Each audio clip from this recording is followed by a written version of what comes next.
Wherever you are on your leadership voyage, it starts here.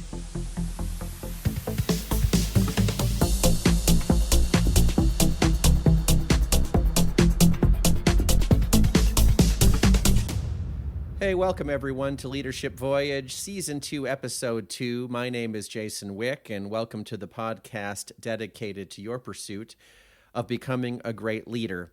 You can reach me at startyourvoyage@gmail.com or check out the show's website at leadership.voyage. Please feel free to listen, subscribe, and rate the podcast wherever you are listening or wherever you have found it.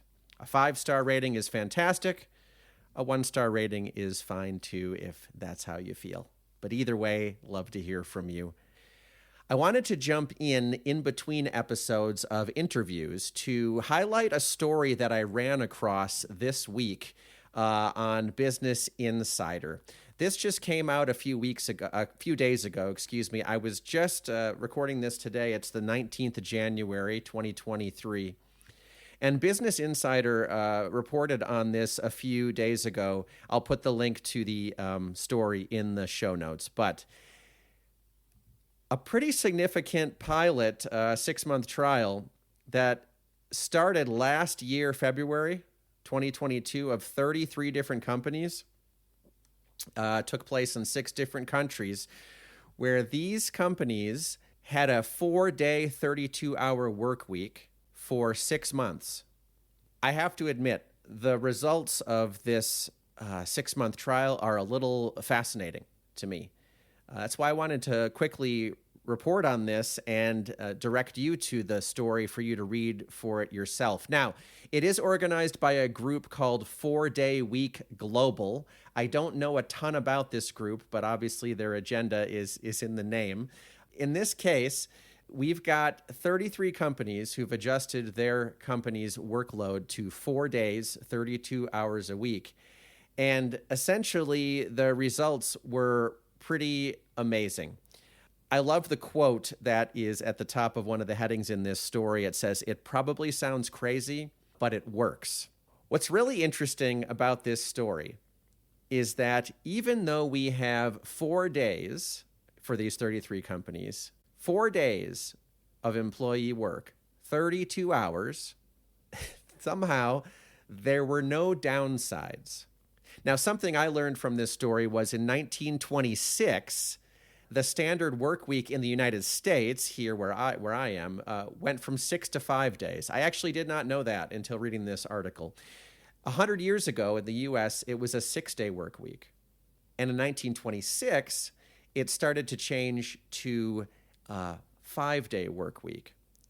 And here we are 100 years later talking about some early results of this 6-month trial around a 4-day work week. Very interesting. But as I said, strangely enough, no downsides to the employees, the businesses, their revenue during this 6-month period.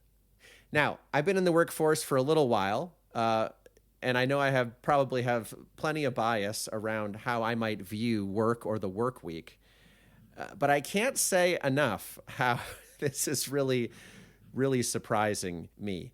What we're seeing here over this 6-month trial, 16 of those 33 companies provided revenue data. And when you look at the different companies, their revenue increased by about 8% during this 6-month period, which is an interesting data point. Of course, this isn't causal, I'm sure, but it calls out that these companies did have revenue gains during the trial period. All of the 495 employees involved in this trial who answered a survey said that they wanted to continue the 4-day work week. All of the companies that participated in the final survey, which it appears is 27 of the 33 companies, all 27 said they had no plans to go back to a 5-day work week. All right, so what were some of the benefits that they call out in this Business Insider story? First, a nice benefit of this is that there are lower carbon emissions. People are commuting less, businesses are using less energy. In general, you're seeing people spend about 1 hour less in their commuting time for the week, which makes sense if you're only doing it for one fewer day. But also one of the cool parts they called out about the 4-day work week in this particular study was in improvements in well-being and satisfaction, and particularly sleep, particularly women. It says since women tend to be the ones who are more often the caretaker, this extra day off of work in their week definitely helped them manage some of the emotional load that they have to handle in general. You know, This story was written by Molly Lipson, a freelance writer in the UK. And I know I'm saying the same thing over and over, but it is an interesting thing to think about. What would our lives look like if we had a 4-day work week? Are we able to be more efficient by working only 4 days? Can we get as much done in 4 days compared to 5 days? Are we able to just fill up the time that we have for work, no matter what that time is, whether it was 32 or 48? Do we just kind of fill it up based on whatever our schedules look like? Obviously, there are many jobs that don't fit perfectly into this. If you've got customers who you need to respond to their needs with customer support, 5 days a week or 7 days a week or whatever that is, it doesn't work perfectly. But I do find it really interesting, kind of stretching my mind, thinking about, gosh, what could a week look like for employees if they were able to make this shift? So anyway, I wanted to just quickly record this episode.